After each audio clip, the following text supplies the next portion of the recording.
pris tel que je suis, sans valeur, mais pour toi, perle de prix. Ta grâce m'a pris tel que je suis, sans valeur, mais pour toi, perle de prix. Ta grâce m'a pris tel que je suis, sans valeur, mais pour toi, perle de prix. Ta grâce m'a pris tel que je suis, sans valeur, mais pour toi, perle de prix.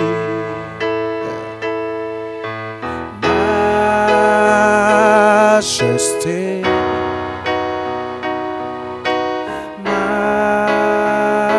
majesté, par ton amour je suis transformé,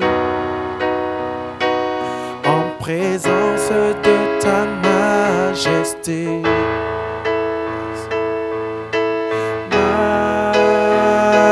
Majesté,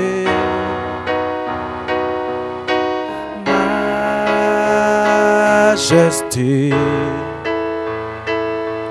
par ton amour je suis transformé,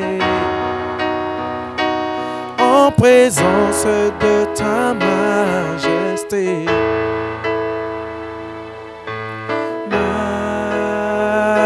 Majesté,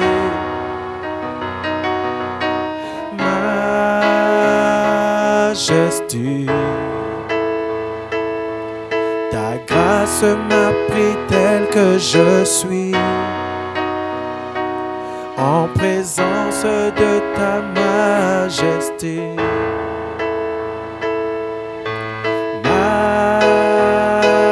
Majesty,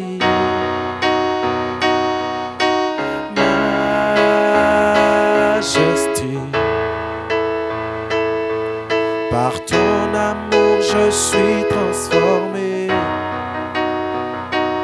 en présence de ta majesté. Healing rain is falling down, healing rain is falling down. I'm not afraid, I'm not afraid. Healing rain is falling down, healing rain is falling down. I'm not afraid, I'm not afraid. Healing rain is falling down, healing rain is falling down. I'm not afraid, I'm not afraid. Healing rain is falling down, healing rain is falling down. I'm not afraid, I'm not afraid. L'esprit de guérison est là, l'esprit de guérison est là. Je n'ai pas peur, je n'ai pas peur. La pluie de guérison est là, la pluie de guérison est là. Je n'ai pas peur, je n'ai pas peur. Béni soit ton nom, ô Dieu, pour ce merveilleux jour que tu as fait. Entre tes mains, nous voulons recommander ces temps, te dire, ô Dieu, que nous comptons sur toi. Lorsque tu envoies ta pluie, tu viens laver, tu viens réconcilier, Éternel, Seigneur, nos cœurs avec toi. Tu viens nous apporter une nouvelle espérance. Nous voulons te dire, ô Dieu, que nous te sommes reconnaissants. Jésus, soit le maître, soit le patron de ces temps. Merci pour ce que tu vas faire. Merci pour la suite de ces temps. Merci pour le message de ce jour. Merci pour ton serviteur. Nous te bénissons, ô Dieu, pour ton peuple. Alors que tu arroses nos cœurs, alors que tu parles à nos cœurs encore en ce jour, que toute la gloire te revienne. Alléluia.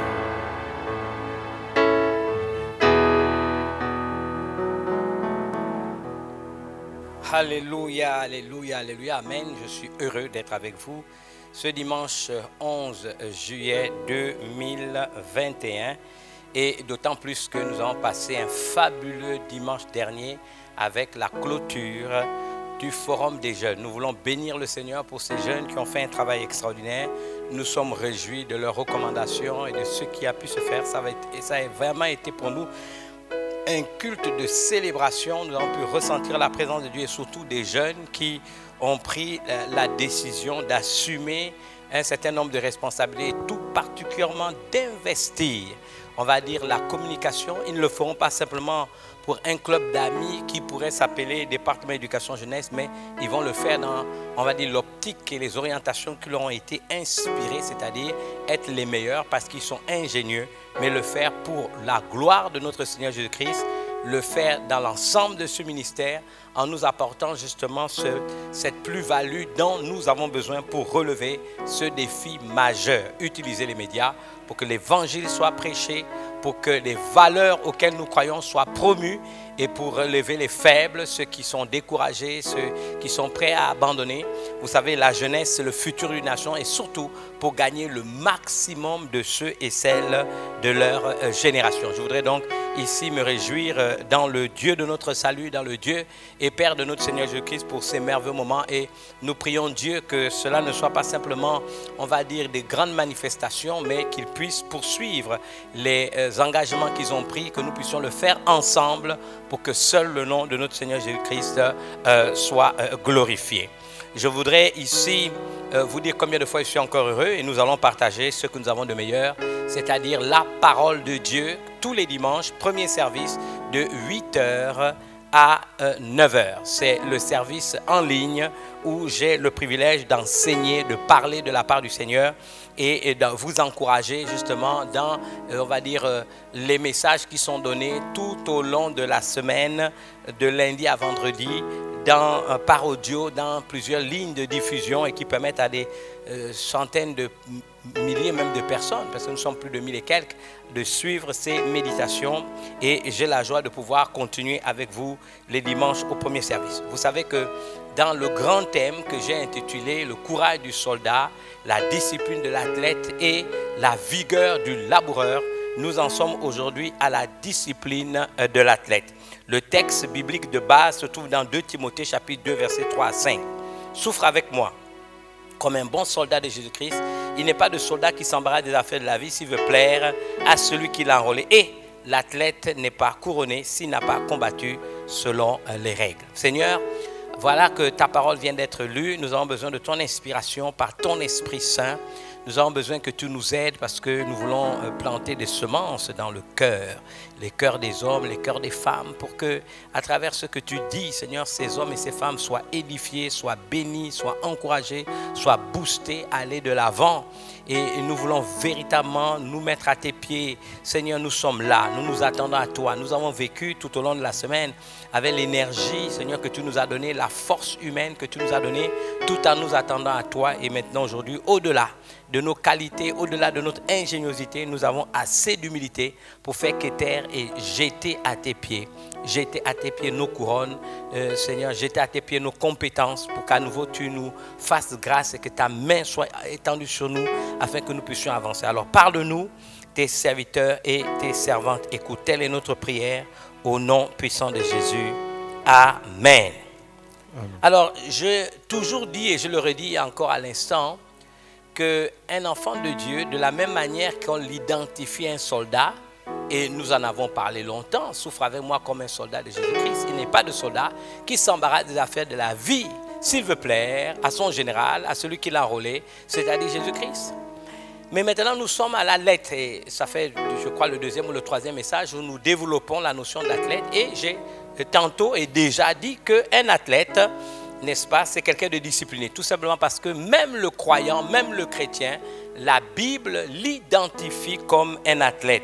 Et un athlète, vous savez, il ne peut pas n'est-ce pas, s'amuser avec sa vie. Il a besoin de discipline. Et déjà, on l'a déjà dit la dernière fois, l'apôtre Paul nous l'a rappelé en disant, tout simplement, dans 1 Corinthiens chapitre 9, versets 24 à 27, ne savez-vous pas que ceux qui courent dans les stades, on nous dit courent tous, mais qu'un seul remporte le prix, courez de manière à le remporter. Donc, dans la pensée de Christ, par son esprit qui inspire ces paroles à l'apôtre Paul, on ne fait pas une course pour perdre. Il dit, nous devons courir de manière à remporter la course.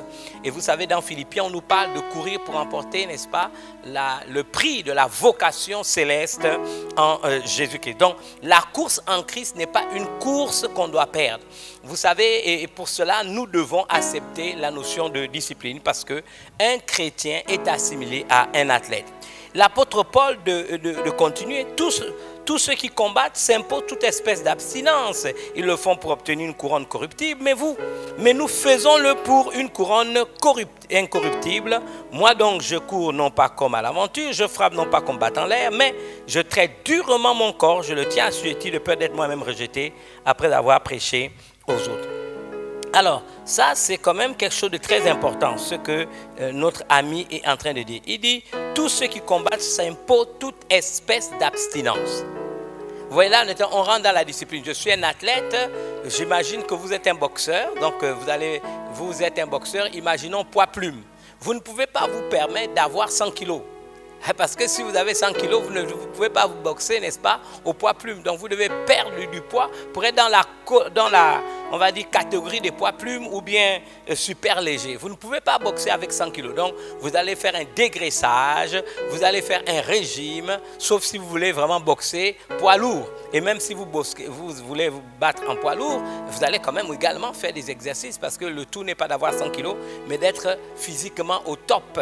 Et c'est ce que le texte nous dit. Donc tous ceux qui combattent s'imposent toute espèce d'abstinence. Ils le font pour obtenir une couronne corruptible, mais nous faisons-le pour une couronne incorruptible. Et dans la version parole de vie, tous les sportifs s'entraînent, j'ai bien aimé cela, en se privant de beaucoup de choses.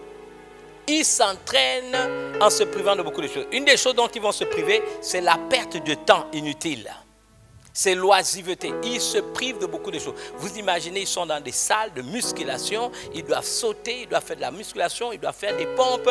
Ils se privent de beaucoup de choses. Ils se privent peut-être de boissons alcoolisées, ils se privent peut-être de boissons gazeuses, ils se privent d'un certain nombre de choses. On ne mange pas n'importe quoi, pas des graisses, n'importe quoi, on va manger n'importe quoi. Parce que je suis un sportif et dans le fait d'être un sportif, je dois être discipliné, je dois être véritablement discipliné. Donc tous les sportifs s'entraînent en se privant de beaucoup de choses. Eux, ils le font pour gagner une couronne qui ne dure pas. Nous, pour une récompense qui dure. Donc il n'y a pas de réussite sans effort, je l'ai déjà dit, sans exigence à souscrire pour atteindre, je veux dire, des nobles objectifs.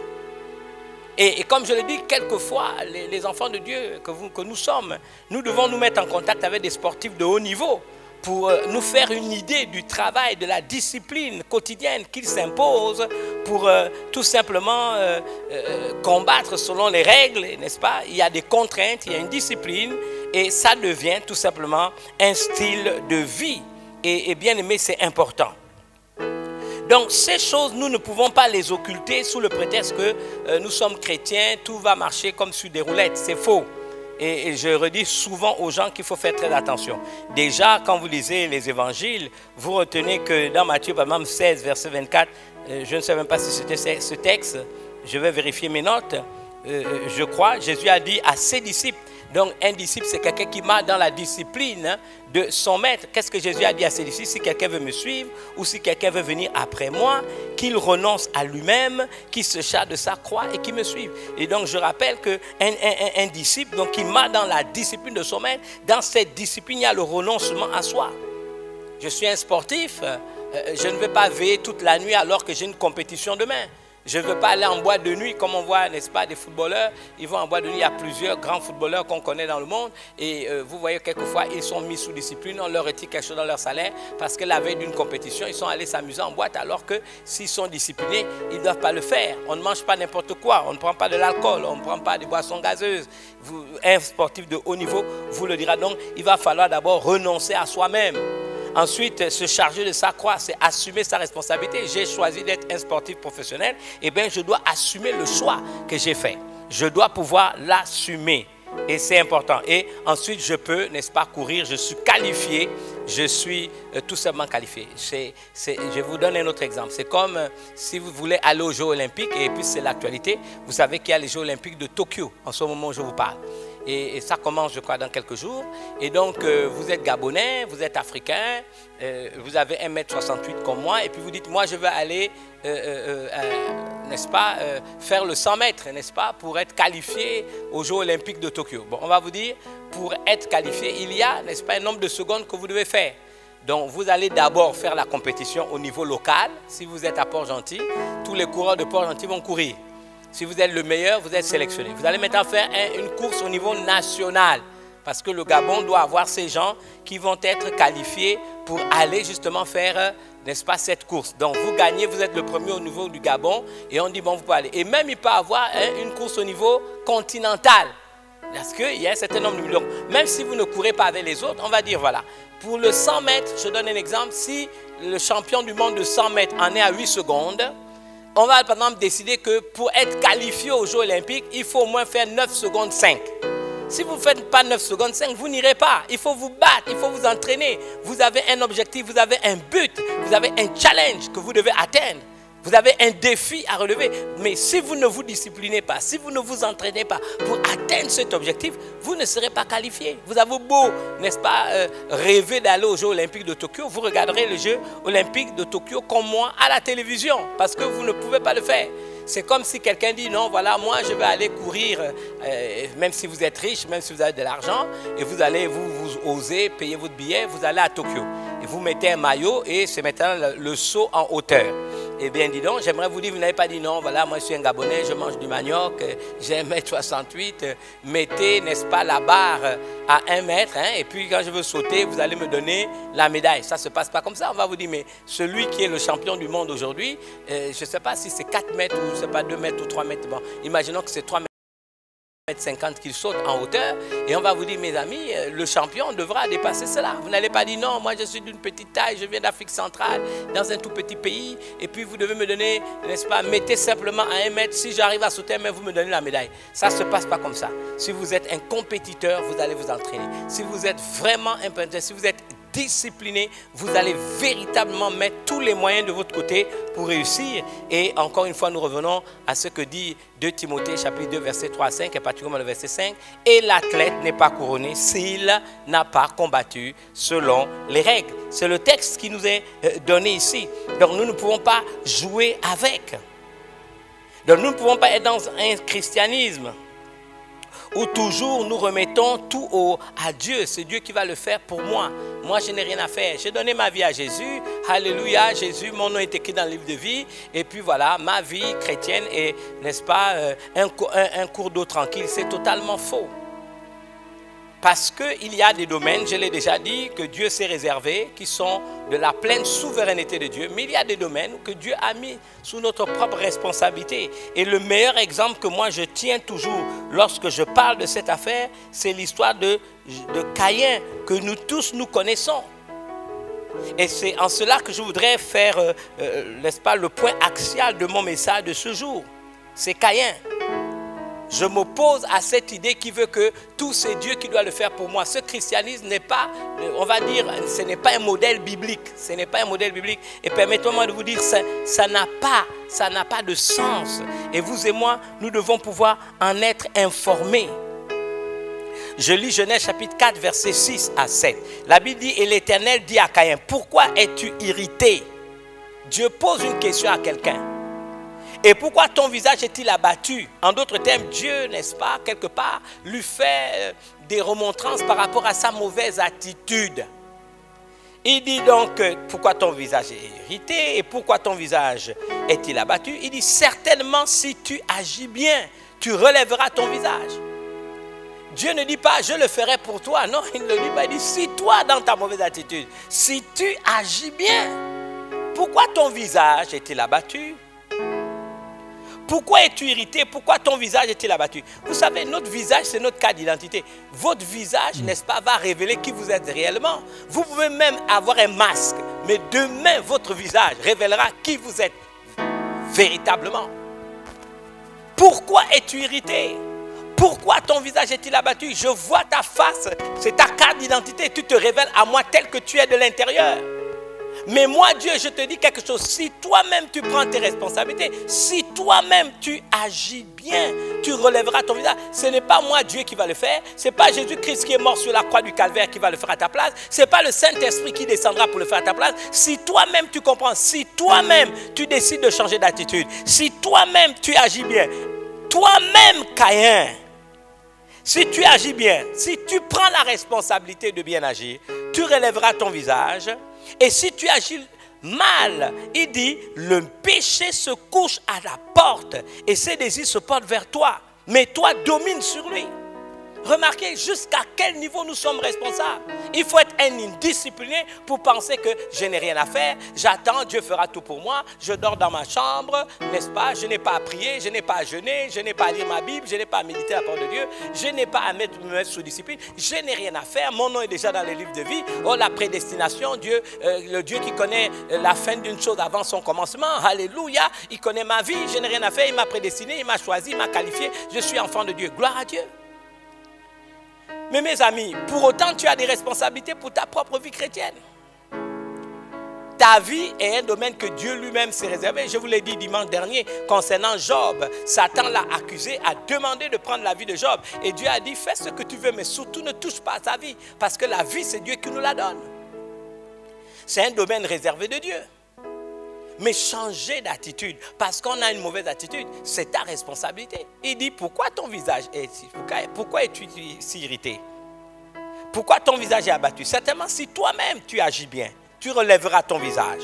Il dit, et si tu agis mal, c'est grave. Le péché couche à la porte, se couche à la porte, et ses désirs se portent vers toi. Quel est ce péché personnifié qui a des désirs? C'est le diable lui-même.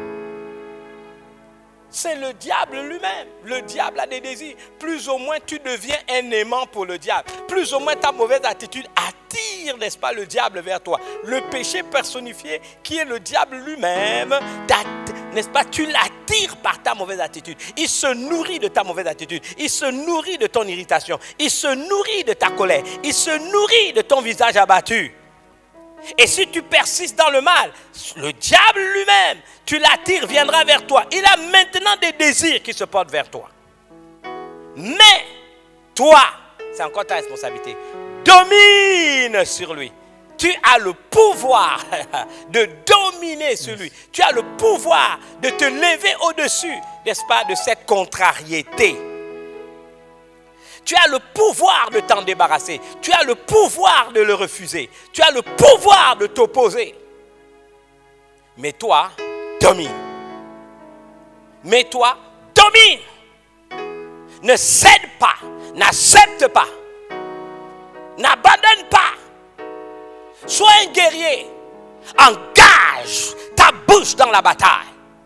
Maudis ces sentiments contraires. Maudis cette irritation, maudis cette tristesse. Lève-toi, active Givour, la discipline, la rigueur. Lève-toi, parle à cette situation. Amen. Parle, invoque le Saint-Esprit et demande au Saint-Esprit de t'aider, de te donner des paroles dites à propos pour anéantir les signes des prophètes de mensonges, donner leur science en dérision, proclamer insensés les devins. C'est ta responsabilité. Commande au nom de Jésus. Chasse cette présence ténébreuse autour de ta vie. Chasse ces sentiments qui te dérangent. Tu as le pouvoir de le faire. Il dit, mais toi, domine. C'est ta responsabilité. Bien aimé, il y a des gens qui attendent que c'est le pasteur qui leur impose des mains. Il y a des gens qui attendent qu'un prophète prophétise sur eux. Non, s'il le faut, prends ta natte, va à l'église, mets-toi devant l'autel, crie à Dieu jusqu'à ce qu'il t'exauce. Crie à Dieu jusqu'à ce qu'il descende. C'est ça la discipline. On ne peut pas toujours être là, dans l'apathie, dans la paresse, dans l'attente de quelque chose qui ne viendra pas. Si toi-même tu ne déclenches pas ton miracle. Yes. Il dit, mais toi domine. Domine sur lui. Prends autorité sur lui. Vraiment, je vous invite à le faire. Je vous encourage à le faire. Bien-aimé, je n'ai pas besoin de parler d'une heure. J'ai besoin de vous exhorter, de vous encourager. Et je prie Dieu que vous puissiez prendre ces choses pour votre propre compte. afin que Dieu se glorifie au travers de vos vies. Prions ensemble. Seigneur, je te remets ma vie et je te bénis pour ta fidélité. Merci pour l'occasion que tu m'as donnée d'écouter cette parole. Je me répands pour toutes les fois où j'ai été paresseux. Seigneur, je suis même peut-être un chrétien rétrograde.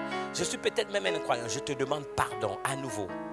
J'en appelle aux entrailles de ta miséricorde. Pardonne-moi, Seigneur Jésus. Reçois-moi dans le creux de ta main. Toi qui dis que tu ne mets pas dehors celui qui vient à toi. Et surtout, lave-moi par ton sang au moment où je me répands de ma mauvaise attitude, que je me répands de mes colères, que je me répands de ma rébellion, que je me répands de mon obstination. Seigneur, je te reçois à nouveau comme mon Seigneur et Sauveur personnel. Que mon nom soit écrit dans le livre de vie et qu'à partir d'aujourd'hui, je vis une nouvelle vie pour la seule unique gloire de ton nom, Jésus. Amen.